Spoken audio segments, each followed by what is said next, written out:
tudo bem com você? Vamos vamos terminar hoje o capítulo 7 do nosso resumo Ensinando o Trivium. Hoje a minha companheira tá ali do lado. Vamos ver como é que vai ser. Bom, eu quero começar retomando aqui da onde a gente parou.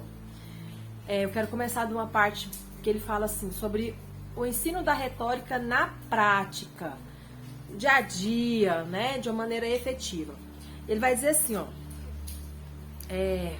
quando nós ensinamos, né, a prática da retórica aos nossos filhos, ele deve encontrar vias para a produção frutífera, ou seja, precisa ser algo que faça sentido, precisa ser algo que seja prático, é isso que ele está dizendo. Pode ser encorajado a entrar em uma competição de oratória, nossos filhos, né, você pode encorajar ele a entrar nessas competições. Aqui, acho que no Brasil nem tem, né? Mas é lá nos Estados Unidos. Competições de redações, feiras de história, debates ou coisas do tipo. Tudo isso, o que vai fazer? Vai fazer com que ele desenvolva essa habilidade de retórica na prática.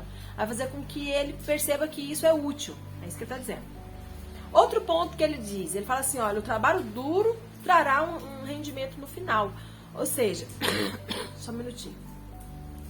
Ou seja, se o seu filho tiver um trabalho duro, se dedicar, ele vai ser um bom orador. Mas se ele tiver um trabalho mediano, ele vai ser um orador mediano, claro, né? Os alunos sem a vantagem natural precisarão estudar e treinar com mais intensidade. Isso aqui vale, pessoal, para todas as áreas da vida. Se você tem uma habilidade em um determinado assunto, em uma determinada disciplina, você tem facilidade. Se você estudar mais, você fica muito bom. Mas se você só estudar, você já fica bom, porque você tem uma habilidade natural para aquilo. E quem não tem, ele está dizendo, quem não tem, também pode ter um resultado positivo, mas você vai ter que estudar mais, você vai ter que se dedicar mais, você vai ter que se comprometer mais, é isso que ele está dizendo. Bom, aí ele agora vai passar para a parte da argumentação bíblica. Quais os princípios bíblicos da retórica? Ele vai falar assim, ó, o quão bem você fala, escreve e argumenta é a medida externa da habilidade de você pensar. Então, de acordo com a sua capacidade de pensar, é a sua capacidade de argumentar. Isso aqui eu também li isso aqui em alguns livros, e eles são sempre unânimes, né, em afirmar que a sua inteligência, ela é medida também na sua capacidade de se expressar. Então, tem um discurso que as pessoas usam muito que, eu sei, mas não sei falar. Tem alguma coisa errada nesse processo do saber, né? Porque é a falta da habilidade na retórica. Outra coisa que ele fala aqui que é importante, ele fala assim, ó, pensar e o expressar-se se equilibram. Eu sei. Mas eu não sei falar. Tá desequilibrado. Então, para equilibrar, eu preciso saber e preciso conseguir expressar. Em outras palavras, dedique-se a uma expressão eficiente e você melhorará a sua inteligência. Uma coisa vai puxar a outra. E o contrário disso também. Dedique-se à sua inteligência e você vai melhorar a sua expressão. Por quê? Porque as duas são interligadas e elas se equilibram. Dedique-se a ambas e você se sobressairá. Ou seja, se dedique na capacidade de se expressar e se dedique na sua capacidade de aprender e você vai se sobressair em todos esses aspectos. Bom, eu quero ler agora essa parte aqui que diz assim, estabelecendo o padrão elevado da gramática lógica. Ou seja, como que você vai fazer um padrão eficiente que te leve da gramática e da lógica, aliás, eu li errado, da gramática e da lógica para um resultado eficiente na retórica. Ele diz assim, é como se ele retomasse de novo o modelo do Trivium. A gramática descobre os fatos e as regras para o uso correto da língua. A lógica descobre os fatos e as regras para o uso correto do raciocínio. E a retórica descobre os fatos e as regras para o uso correto da expressão. Então ele retoma, ele faz sempre isso no decorrer do livro. Ele sempre vai retomando o modelo do Trivium. Bom, agora ele vai fazer aqui algumas observações sobre alguns modelos de estudo. Também não vou perder tempo com isso, porque caso nós decidamos em fazer, né, o ensino domiciliar, vamos ter que nos aprofundar de uma maneira mais objetiva. Mas ele vai falar sobre ser preciso nos detalhes, né? Ter precisão nos detalhes, ter uma boa forma, ou seja, estruturar a forma como você vai colocar o ensino da retórica no currículo, pontualidade, estabelecer prazos, né, para o seu filho, para cumprimento de tarefas, pontualidade, aperfeiçoamento, ou seja, estar sempre procurando crescer e melhorar, não estagnar, não aceitar a preguiça, trabalhar com a crítica, trabalhar com a recompensa, né? Criança é criança, ser humano é ser humano, então quando você trabalha com recompensa, você estimula o ser humano a fazer sempre melhor. Ele vai falar agora sobre o tópico meninos e meninas. E esse tópico é muito importante. Por quê? Esses autores aqui, eles partem do pressuposto de que as mulheres, elas não são permitidas a falar e a ensinar aos homens. Tem uma grande, né? Uma grande parcela de cristãos que tem esse entendimento, baseado lá, né, nas cartas paulinas. Não é o foco agora falar sobre isso, mas ele acredita nessa linha e ele defende essa linha. Porém, ao contrário do que às vezes nós imaginaríamos, né, que ele ia falar que mulher não precisa, já que a mulher não vai ensinar, é o contrário. Ele vai falar assim, ó, que as mulheres precisam sim dominar a retórica. Por quê? Já que a mulher não vai ensinar. Ele fala, porque ela não vai ensinar ao homem, mas ela vai ensinar aos filhos. E esses filhos serão homens. E a base da maturidade, a base do conhecimento deles é a educação. Então, eles precisam ser educados por alguém que tenha um nível de excelência. Eu achei muito interessante essa visão. Por quê? Porque ele coloca, assim, uma necessidade igualitária. Tanto o homem quanto a mulher precisa, sim, aprender a retórica. E vamos supor, se você está ensinando, você vai ensinar igualmente para o seu filho e para sua filha. Todos têm que dominar a retórica. Por quê? Porque é uma capacidade, uma habilidade de se expressar e todos precisam tê-la. Eu achei muito interessante. E ele diz assim, ó. Nós escrevemos isso a fim de contestar a ideia de que as meninas não precisam estudar retórica. Embora não sejamos defensores do tipo de cristianismo feminista, ou seja, a mulher, né, que é a que manda em tudo agora, somos defensores de Cristo e do seu reino. E nós entendemos que o reino de Cristo é bem servido por mães, esposas e testemunhas bem preparadas para Cristo. Então, se tudo que eu faço... Só um minutinho. Oi, meu amor. Daqui a pouquinho eu faço, tá bom? Tá, a mãe tá terminando aqui, tá? Continuando. Então, ele entende que se eu faço tudo para o serviço de Cristo, para a glória de Cristo, eu preciso preparar essas mulheres, porque elas vão servir a Cristo como mãe, como esposa, como professora dos seus filhos. Então, ela precisa, sim, ser muito bem preparada.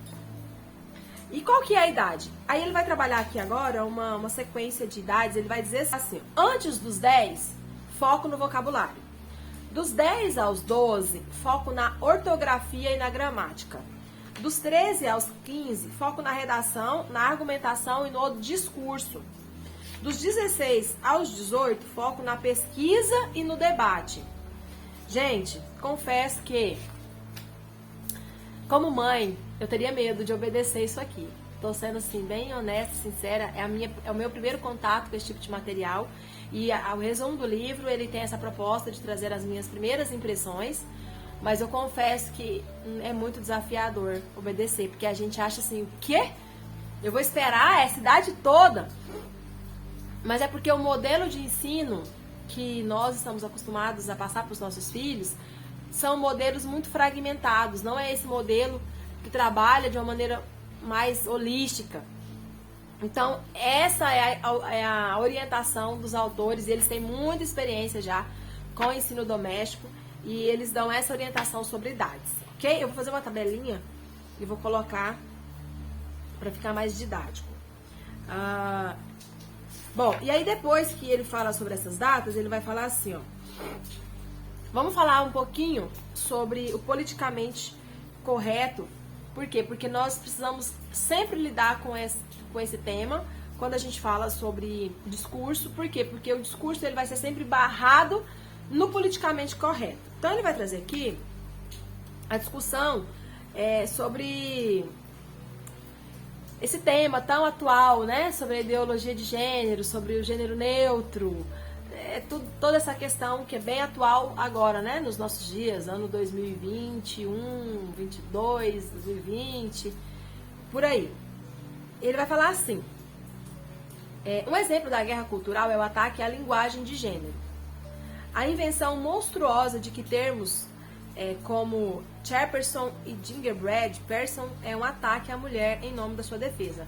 O que ele está dizendo? Esses dois nomes aqui, eu fui pesquisar, eram nomes que um nome usado para homem e mulher, que era o primeiro nome era o nome de uma bolacha e o outro era de presidente. Então, quando você fala presidente, pode ser homem ou mulher, é o cargo, né? O nome é o cargo que você ocupa. E eles não aceitam, né? Agora há um debate para não aceitar. Por quê? Porque você está ofendendo a mulher, porque é o presidente. Então, ele fala assim, isso não é um ataque à mulher, isso é um ataque à cultura. E aí ele vai debater por que isso não pode ser visto como um ataque à mulher. Não é um ataque à mulher. E aí, o outro nome é o nome de uma bolachinha que tinha um formato de rostinho. Então, era a bolacha, mas tinha um nome tinha um rosto de um menino, algo nesse sentido. Tipo assim, as mulheres ficam ofendidas, por quê? Né? É um nome masculino e me representa. Então, ele vai explicar aqui.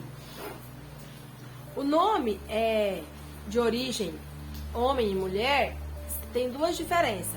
O termo hebraico para homem é Ish, ou Adão, Enos ou Enas, e se refere de forma genérica a qualquer membro da espécie.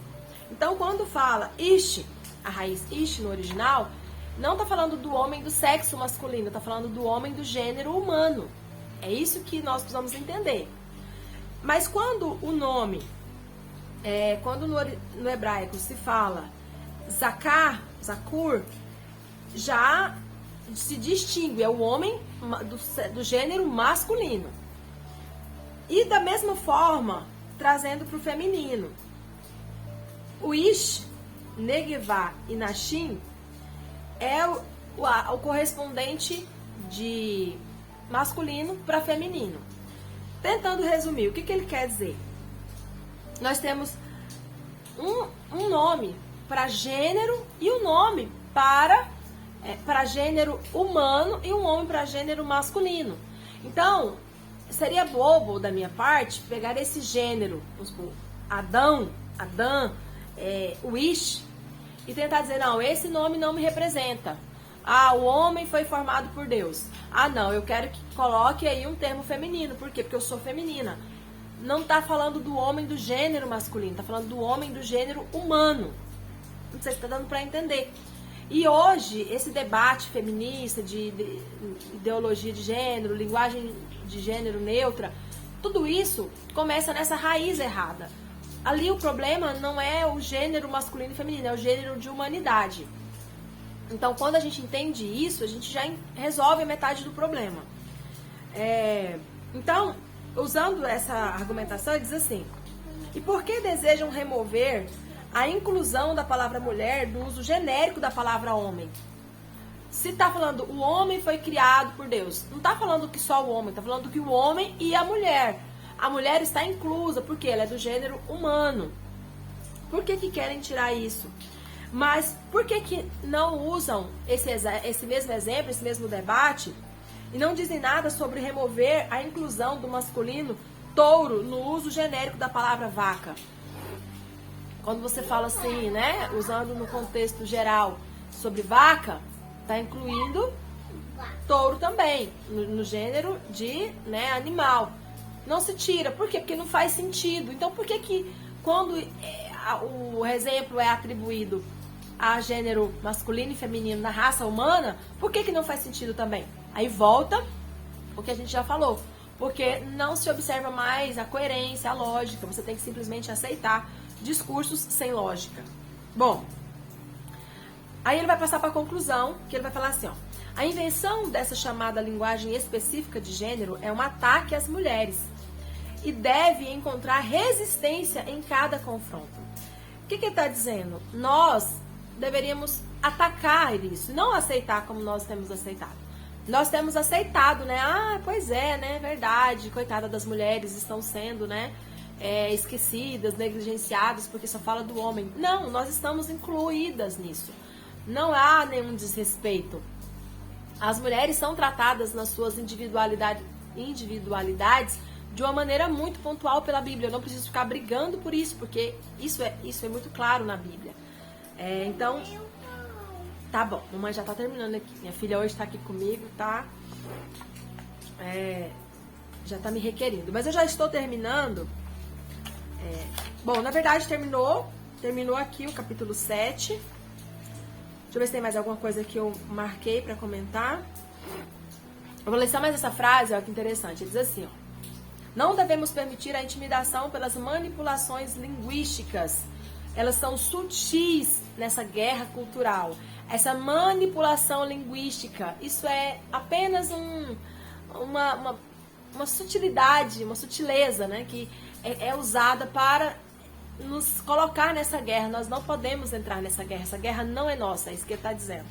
A guerra das palavras é a guerra das ideias. Quando eu aceito que alguém quer mudar essas palavras, que alguém quer mudar esses conceitos, eu estou aceitando que ela quer mudar as ideias, ela quer mudar todo o contexto que envolve essas ideias. E eu não posso aceitar isso. E nós devemos nos posicionar. E ele vai falar, basicamente, que o nosso dever como cristão é esse posicionamento. Vai falar, não, tá errado, não me representa, não serve para mim. Ele fala, julgamos então que os cristãos não tenham que compactuar com essas criações monstruosas. Então, eles são bem radicais, eles se posicionam mesmo, né? Não serve, não nos representa. Esse debate não é lógico, não é coerente, não é razoável, não serve para mim. Não aceito, ponto final. E nós precisamos pensar mesmo sobre isso, né? Nos posicionar mais. Mas para isso precisamos estudar, precisamos entender, precisamos usar a lógica, a retórica. E essa é a proposta. E assim, para encerrar, o que é interessante pensar? Tudo isso que eu estou compartilhando está servindo muito para mim. Mas o foco do livro isso precisa ser real para mim, precisa fazer sentido para mim, porque eu preciso ensinar isso para o meu filho.